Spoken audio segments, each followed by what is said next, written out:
नमस्कार, जनभावना टाइम्स में आपका स्वागत है। आपके साथ मैं हूं अंकिता और मैं हूं गार्गी। आइए देखते हैं देश दुनिया की टॉप 25 खबरें। सीबीआई और प्रवर्तन निदेशालय ने देश के 23 ठिकानों पर छापेमारी की कार्रवाई की है। बिहार के फ्लोर टेस्ट के ठीक पहले सीबीआई की टीमों ने बिहार में आरजेडी के 4 नेताओं के घर छापा मारा है। छापेमारी की ये कार्रवाई जमीन के बदले रेलवे में रोजगार घोटाले से जुड़ी हुई है। राष्ट्रीय जनता दल के कोषाध्यक्ष और पार्षद सुनील सिंह, पूर्व पार्षद सुबोध राय, राज्यसभा सांसद फयाज अहमद और राज्यसभा सांसद अशफाक करीम के घर सीबीआई की टीमें मौजूद हैं। बिहार में अलग अलग छापेमारी के साथ दिल्ली और एनसीआर में भी सीबीआई की छापेमारी जारी है। गुरुग्राम में बिहार के डिप्टी सीएम तेजस्वी यादव के मॉल पर छापेमारी की कार्रवाई चल रही है। गुरुग्राम के सेक्टर 71 में स्थित अर्बन क्यूबस मॉल में सीबीआई की छापेमारी चल रही है। बताया जा रहा है कि ये रेड जमीन के बदले नौकरी के मामले में ही चल रही है। सीबीआई की छापेमारी को लेकर सुनील सिंह ने इसे बीजेपी की साजिश करार दिया है। उनका कहना है कि बीजेपी के निर्देश पर ही छापेमारी की जा रही है। सुनील सिंह की पत्नी ने कहा है कि ये बेवजह हमें परेशान कर रहे हैं, मेरे घर को बर्बाद कर रहे हैं। अगर इन्हें हमारे घर से कुछ नहीं मिला तो हम इन पर मानहानि का केस दर्ज करेंगे। छापेमारी को लेकर आरजेडी नेता मनोज झा ने कहा है कि इसे एजेंसियों की छापेमारी ना कहिए, इसे बीजेपी के संगठनों की छापेमारी कहिए। हमारा नेता तेजस्वी यादव ने सरकार बनने के बाद से ही कहा है कि आइए हमारे घर में दफ्तर खोल लीजिए। हम दिल्ली, महाराष्ट्र से लेकर बिहार तक वही कहानी देख रहे हैं। एक बात समझ लीजिए कि जिस तरह इन एजेंसियों का दुरुपयोग बीजेपी ने किया है, जब ये सत्ता से बाहर होंगे तो इनकी जद में भी यही आएंगे, क्योंकि इनका चरित्र खराब हो गया है। सुनील सिंह के घर छापेमारी को लेकर लालू यादव की बेटी रोहिणी आचार्य की बड़ी प्रतिक्रिया सामने आई है। रोहिणी ने बीजेपी को बलात्कारी पार्टी बताया है। रोहिणी आचार्य ने ट्वीट किया कि ये बलात्कारी पार्टी फ्लोर टेस्ट से पहले ही नीचता पे आ गई है। अपने पासुआ को भेजा है डराने के लिए। उन्होंने लिखा है कि वो डरेगा नहीं, वो झुकेगा नहीं, समाजवादियों की सरकार है, बिकेगा नहीं। बिहार बीजेपी अध्यक्ष संजय जायसवाल ने आरजेडी पर पलटवार करते हुए कहा है कि बीजेपी किसी को लगाती नहीं, किसी को फंसाती नहीं है। आज से 1.5 साल पहले नीतीश कुमार ने खुद ही शिकायत की थी। जब बिस्कोमान में करोड़ों रुपए पकड़े जा रहे थे, तब बिहार सरकार ने संज्ञान में लिया था, क्योंकि तब रुपयों के साथ एक गाड़ी पकड़ी गई थी। अब इन सब की जो परिणति होती है वो हो रही है। बिहार विधानसभा के स्पीकर विजय कुमार सिन्हा ने फ्लोर टेस्ट से पहले अपने पद से इस्तीफा दे दिया है। महागठबंधन सरकार उनके खिलाफ अविश्वास प्रस्ताव लाई थी। उन्होंने अविश्वास प्रस्ताव पर सवाल खड़े करते हुए उसे अवैधानिक बताया है। इससे पहले स्पीकर विजय कुमार सिन्हा ने सदन में कहा कि मैं बताना चाहूंगा कि आपका अविश्वास प्रस्ताव अस्पष्ट है। 9 में से जिन 8 लोगों के पत्र मिले वो नियम के मुताबिक नहीं है। उन्होंने कहा कि सभापीठ पंच परमेश्वर है। सभापीठ पर संदेह जताकर आप क्या संदेश देना चाहते हैं, लोग फैसला करेंगे। आम आदमी पार्टी ने एक बार फिर बीजेपी पर बड़ा आरोप लगाया है। आम आदमी पार्टी का दावा है कि बीजेपी उनकी पार्टी के नेताओं को खरीदने की कोशिश कर रही है। पार्टी नेता संजय सिंह ने दिल्ली में एक प्रेस कॉन्फ्रेंस को संबोधित करते हुए बीजेपी और पीएम मोदी पर जमकर हमला किया है। उन्होंने कहा है कि मोदी सरकार लोकतंत्र का गला घोटने का काम कर रही है। संजय सिंह ने आरोप लगाते हुए कहा है कि बीजेपी दिल्ली की सरकार को गिराने की कोशिश कर रही है। उन्होंने कहा है कि अजय दत्त, सोमनाथ भारती, कुलदीप सिंह, संजीव झा को बीजेपी की ओर ऑफर दिया जा रहा है। पीएम मोदी ने बुधवार को फरीदाबाद में अमृता अस्पताल का उद्घाटन किया। 133 एकड़ में बने इस अस्पताल में 2600 बेड हैं, जिसमें विश्व स्तरीय इलाज की सुविधा मिलेगी। अस्पताल को बनाने पर करीब 6000 करोड़ की लागत आई है। उद्घाटन के मौके पर हरियाणा के गवर्नर बंडारू दत्तात्रेय, मुख्यमंत्री मनोहर लाल खट्टर के साथ गुरु माता अमृता नंदमयी भी मौजूद रही। इलाज के अत्याधुनिक सुविधाओं से लैस इस अमृता अस्पताल का प्रबंधन माता अमृता नंदमयी मठ द्वारा किया जाएगा।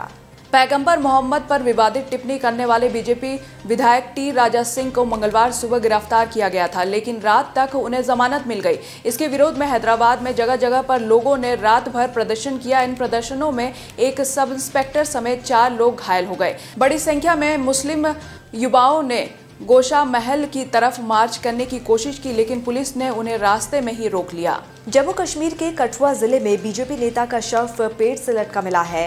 मृतक नेता की पहचान सोमराज के तौर पर हुई है। वो सोमवार से लापता थे। यहाँ के हीरानगर इलाके में मंगलवार को एक गांव वाले ने उनके शव को पेड़ से लटका देखा। बीजेपी नेता की मौत की जांच करने के लिए एसआईटी का गठन किया गया है। मृतक के घर वालों ने उनकी हत्या की आशंका जताई है। सोनाली फोगाट की मौत को लेकर अलग अलग दावे किए जा रहे हैं। एक तरफ जहां पुलिस इसे हार्ट अटैक से मौत बता रही है, वहीं सोनाली के परिजन इसे साजिश करार दे रहे हैं। वो इसे हार्ट अटैक से मौत मानने को तैयार नहीं है। अब सोनाली फोगाट के भतीजे ने दावा किया है कि उनकी मौत के बाद उनके चेहरे पर सूजन थी और एक तरफ स्क्रैच मार्क थे। सोनाली फोगाट का मंगलवार को गोवा में निधन हो गया था। राष्ट्रीय जांच एजेंसी को देश में आतंक के एक नए हाईटेक नेटवर्क का पता चला है। एनआईए के सूत्रों ने बताया है कि आतंकी संगठन आईएसआईएस और अलकायदा ने मिलकर भारत में स्लीपर सेल का जाल बिछा लिया है। इस नेटवर्क से जुड़े लोग अब भी आपस में बात करते हैं तो उसके लिए पहले एक मोबाइल ऐप डेवलप करते हैं। बातचीत खत्म होते ही उस ऐप को डिलीट कर दिया जाता है। इसीलिए इन्हें ट्रेस करना बड़ी चुनौती बन गया है। ब्रिटेन के प्रधानमंत्री पद के सबसे मजबूत दावेदार माने जा रहे ऋषि सुनक ने एक रैली में भारतीय सांस्कृतिक अंदाज में अभिवादन किया। सुनक ने कहा है कि भारत से रिश्तों में पॉजिटिव चेंज लाने चाहते हैं। वो चाहते हैं कि भारत और यूके के स्टूडेंट्स को एक दूसरे के देश में आना जाना चाहिए और परेशानी ना हो आने जाने में। इसके अलावा कंपनियां भी आसानी से ट्रेंड कर सके। ब्रिटेन को भारत से बहुत कुछ सीखने की जरूरत है। आज यूक्रेन स्वतंत्रता दिवस मना रहा है, लेकिन राष्ट्रपति जेलेंस्की ने आशंका जाहिर की है कि आज़ादी के जश्न के मौके पर रूस बड़े हमले कर सकता है। वहीं राष्ट्रपति जेलेंस्की ने भी रूस को मुंह तोड़ जवाब देने की चेतावनी दी है। उन्होंने कहा है कि अगर रूस हमला करता है तो उसे भी भारी कीमत चुकानी पड़ेगी। अमेरिका सेना ने पूर्वी सीरिया में हवाई हमले किए हैं। अमेरिका ने ईरान के अर्धसैनिक रेवोल्यूशनरी गार्ड समर्थित मिलिशिया द्वारा इस्तेमाल किए जाने वाले क्षेत्रों को निशाना बनाकर हवाई हमले किए। सेना ने बुधवार तड़के ये जानकारी दी। अमेरिका सेना के मध्य कमान के अनुसार हमले लक्षित थे, जिसका मकसद जोखिम तथा जान माल के नुकसान को कम करना था। इस्लामाबाद पुलिस ने पाकिस्तान के पूर्व प्रधानमंत्री इमरान खान और पीटीआई के शीर्ष नेताओं के खिलाफ 20 अगस्त को राजधानी में धारा 144 के उल्लंघन के लिए मामला दर्ज किया है।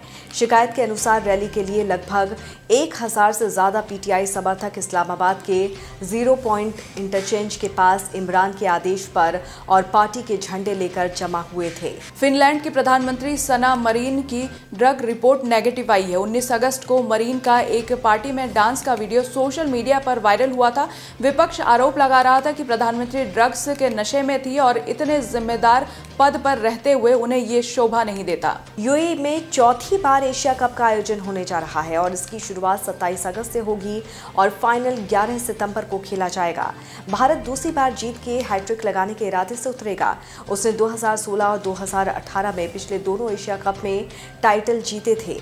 वो 1988, 1990, 1991 और 1995 में लगातार चैंपियन बन चुका है। यूएई में जब भी ये टूर्नामेंट हुआ है, भारत चैंपियन बना है। इंग्लैंड टेस्ट टीम के कप्तान बेन स्टोक्स ने सलाह दी है कि इस फॉर्मेट को 50 की जगह 40 ओवर का किया जा सकता है या आईसीसी दूसरा तरीका भी निकाल सकता है। उन्होंने आईपीएल में खेलने को लेकर कहा है कि वो इंग्लैंड का कैलेंडर देखकर तय करेंगे कि उन्हें आईपीएल 2023 में खेलना है या नहीं। 31 साल के स्टोक्स ने वर्कलोड का हवाला देते हुए वनडे से संन्यास ले लिया था। उन्होंने कहा था कि तीनों फॉर्मेट खेलना मुमकिन नहीं है। इसके बाद कई दिग्गजों ने कहा था कि वनडे क्रिकेट खत्म हो रहा है। शाहिद कपूर और कियारा आडवाणी जल्द ही कॉफी विद करण में नजर आने वाले हैं और इसी को लेकर दोनों ने शो के लिए फोटो शूट करवाया था। शाहिद कपूर ने इंस्टाग्राम पर कियारा आडवाणी के साथ अपनी एक फोटो शेयर की है। ये जोड़ी बेहद खूबसूरत लग रही थी क्योंकि दोनों ने सफेद रंग की आउटफिट में पोज दिए। ऋतिक रोशन लंबे समय के बाद action drama film Vikram Vedha के हिंदी रिमेक से सिल्वर स्क्रीन पर कमबैक करने जा रहे हैं। इस फिल्म में उनके साथ सैफ अली खान भी दमदार रोल में दिखाई देंगे। फिलहाल विक्रम वेदा का टीजर रिलीज हो गया है। एक्शन से भरपूर फिल्म का ये टीजर काफी दमदार है। कोरोना का दौर फिर से देश में शुरू हो रहा है। बॉलीवुड के शहंशाह बिग बी फिर से इस कोरोना की चपेट में आ गए हैं। अमिताभ बच्चन कोरोना पॉजिटिव हैं और इसकी जानकारी बिग बी ने खुद ट्वीट कर दी। अरशद वारसी की जोली एलएलबी और अक्षय कुमार की जोली एलएलबी 2 दोनों फिल्मों को दर्शकों ने सिनेमा घरों में खूब पसंद किया था। अब खबर यह है कि जोली एलएलबी 2 के बाद से ही अक्षय और अरशद की हमेशा तुलना होती रही है, लेकिन अब जोली LLB 3 में अक्षय और अरशद की भिड़ंत होते हुए दर्शक देख सकते हैं। रणबीर कपूर और आलिया भट्ट स्टारर फिल्म ब्रह्मास्त्र अगले महीने रिलीज होने वाली है। फैंस पहली बार इस जोड़ी को एक साथ पर्दे पर देखने के लिए बेकरार हैं। अयान मुखर्जी के निर्देशन में बनी फिल्म 9 सितंबर को थिएटर में रिलीज होने वाली है, लेकिन उससे पहले ही सीक्वल की चर्चा जोरों पर चल रही है। टॉप 25 खबरों में फिलहाल इतना ही। देश और दुनिया की बाकी खबरों के लिए आप हमारे वेबसाइट www.thejbt.com को लॉगिन कर सकते हैं। नमस्कार।